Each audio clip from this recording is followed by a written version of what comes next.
today we were doing buyer's objections. I don't want to overpay for a home. Marcus, I don't want to overpay for this home. I don't want to be bidding competitively. Yeah, I totally understand that, Ian. Tell me a little bit more about what your concerns are exactly. I mean, we just want to pay a fair price. We don't want to get caught overpaying and then who knows what the market's going to do. I don't want to be underwater on our place. So your concern is that you want to wait and see what the market's going to do. You think it may go down, or?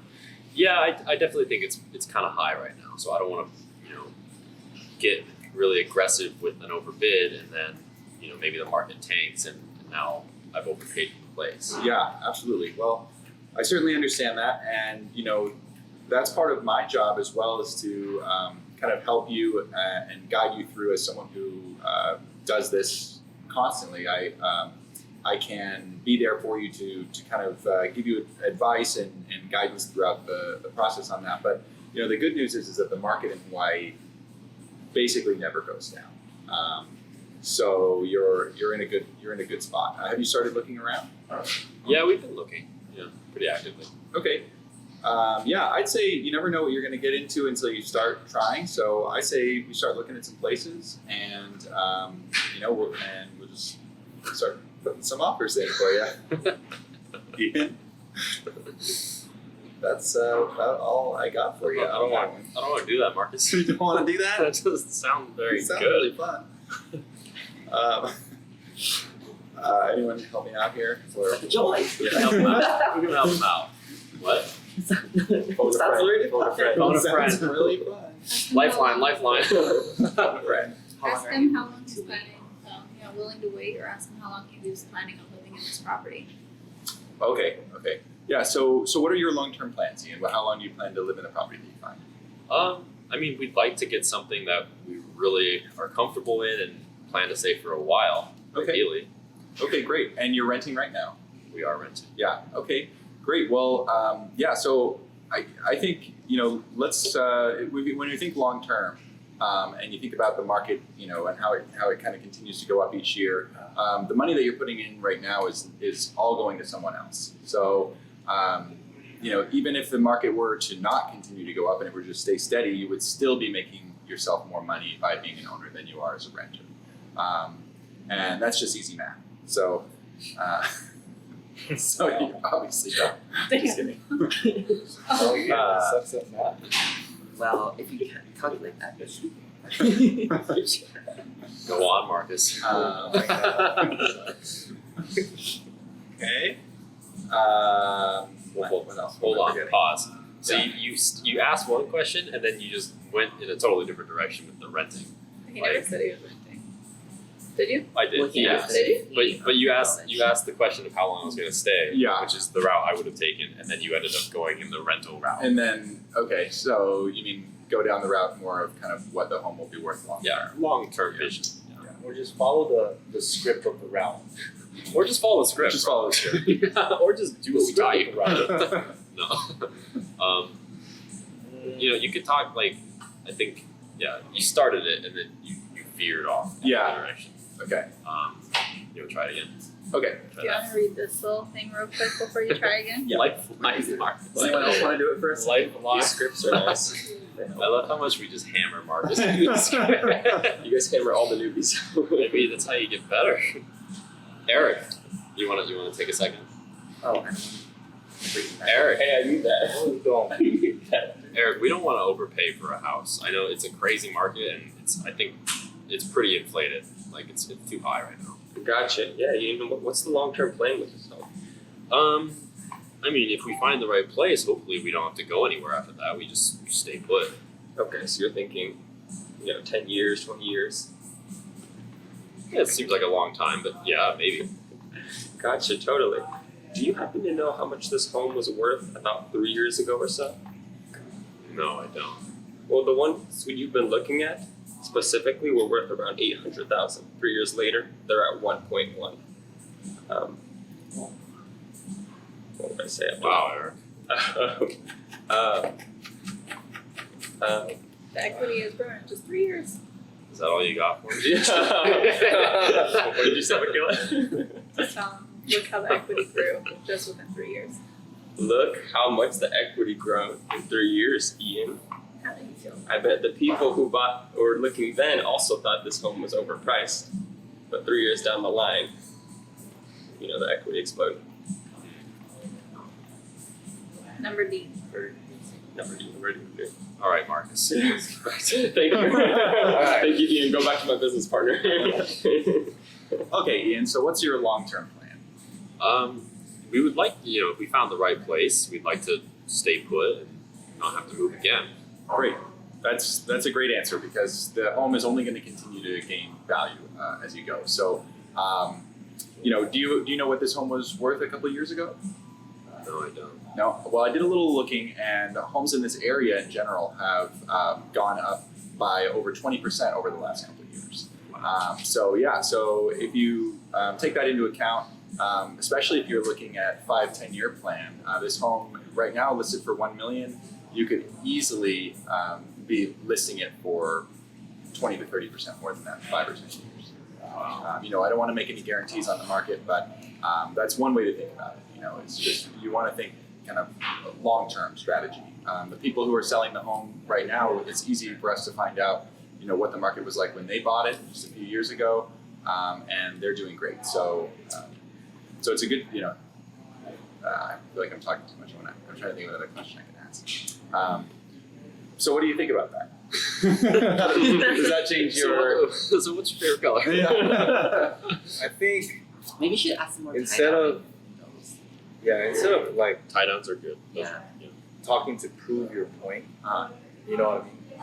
It's better to have them prove their own point on why they're buying in the first place, right? And then guide it in a way. It's like, okay, if you're only gonna live here for a couple years, then buying doesn't really make sense if you're worried about investment, right? sure. Versus like, if you're gonna stay here for 5 to 10 years, you'll make your money back within the first 3 to 4 years of living, even if you overpaid, and equity, whatever. And then you can be like, I can show you the forecast.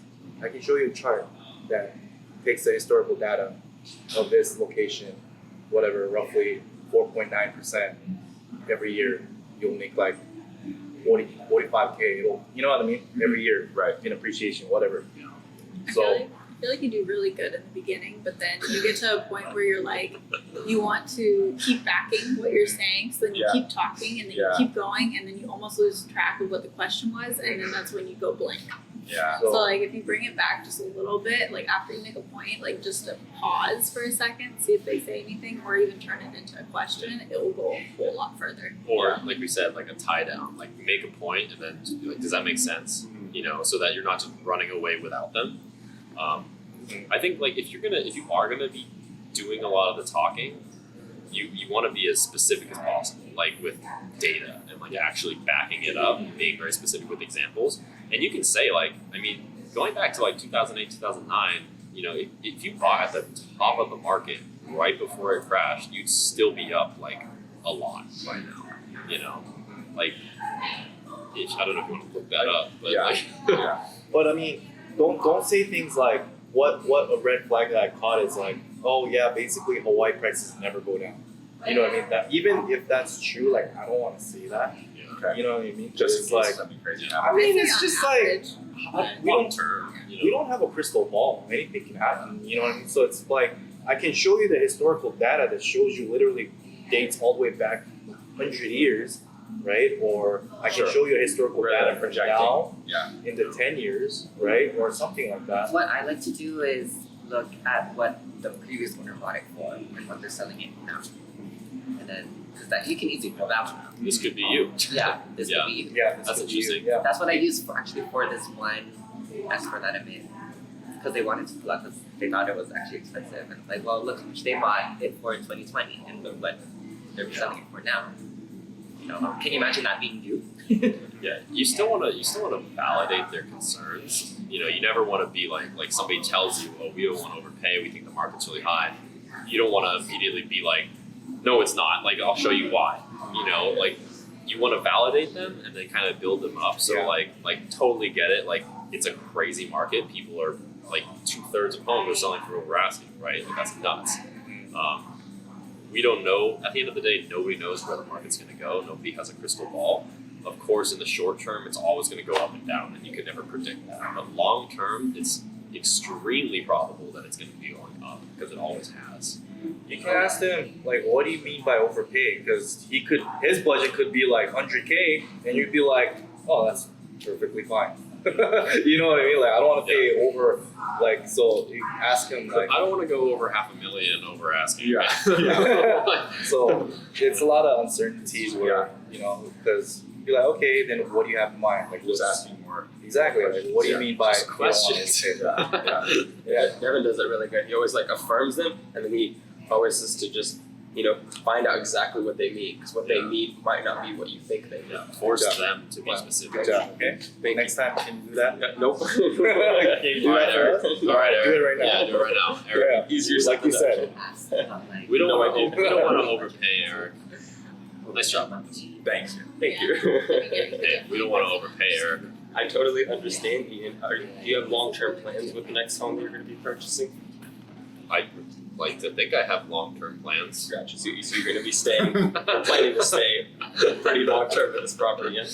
Yeah, I mean, if we find the right one, we'd love to. Gotcha. And when you say overpay, what do you mean exactly? You know, I want to pay what it's worth. I don't want to feel like I'm getting ripped off. You know, just because it's a crazy market. Totally. Are you worried that you're going to pay more than this home's worth, or that one day when you want to sell this home, you won't have enough equity? Yeah, I mean, like I said, we're not really thinking about selling it. We definitely just don't want to pay too much more than it's worth. Gotcha. Are you aware of off-market properties? You know what that is? Sounds pretty self-explanatory. Yeah. Well, we have a lot of off-market properties that come by here, and usually when it hasn't come on the market, it's not going to be, I don't know what is off-market, in a bidding war. So you tend to get prices, a bit cheaper than you would on less. Is that something that interests you? That would be interesting. Okay, so why don't I go ahead and send you what comes by and see anything interests you? Eric, you piqued my interest. Wow. Okay. I'm glad. Dude, it's like stop. Off market, that's like last resort. Really? I would just keep it in the last resort where it's like if they're like no, and then it's off market. You had a thread. You were pulling. You had a and then thread, and then you just went into off market. Yeah. So I had no idea what to say next. you could have hooked him with like because you said, oh, you don't want to overpay, right? So, or you're asking what is that property's worth, right? So you could have asked him, okay, so this property is priced at 800,000, right? That's listed at 800,000, and that's what they value this property at. Is this the price that you don't want to pay? Mm. You know what I mean? Like dig. It's like, okay, so this property is at 800K, right? You're telling me you don't want to pay, so you don't want to pay 800K for this property, but you want a similar type property. So you're kind of gauging, right? I also told you like we're not even thinking about selling. So I would say like, okay, so if you're not thinking about selling, then really the most important thing is that you guys are getting something that's in your budget, right? And you can actually afford it, right? Yeah. Like we definitely don't want to be stretching ourselves too thin where you guys are house poor. Like we never want that, right? So as long as we're within the budget and within our approval range, we can feel good about making a strong offer. Does that make sense? Makes sense. So especially with people that are like I have so many clients that are like that where it's just like hey, like if you want the property, we gotta make a strong offer. So let's just look at the numbers and make sure they make sense, and we can break down a purchase price, what that will look like on a monthly basis, and if that's comfortable with you, let's do it. But I know it's so funny. You're like you got the string, and then you're just like zoom. You just pulled out the Nope. Find that string, just keep following it, just keep pulling it, Yeah. reel it in. Do it many different ways.